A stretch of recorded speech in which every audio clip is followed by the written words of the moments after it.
Pansin nyo ba, maraming gumagamit ng music pero hindi sila nagkaroon ng copyright. At ito yung nagkaroon pa ng million views at kumikita ng malaki.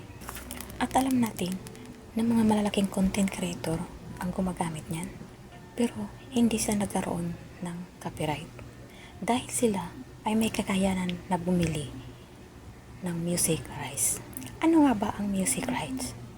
Ang music rights ay isang ownership o may kakayahan na gumamit sa music na yan at pwede mo itong gamitin at hindi ka magkakaroon ng violation or revenue sharing or copyright dahil party ka ng ownership ng music rights at mayroon din gumagamit ng arreglo.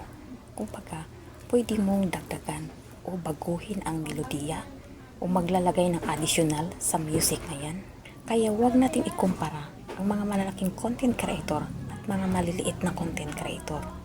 Kasi ang mga malalaking content creator ay may kakayahan bumili ng music rights na yan.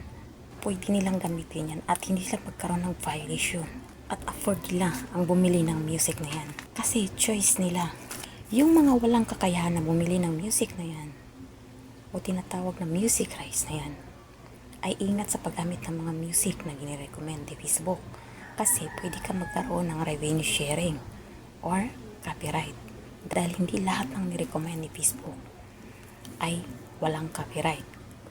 So, pwede ka pa rin magkaroon ng copyright. So, that's all for today's video. Paki-follow, like, and share naman. Thank you.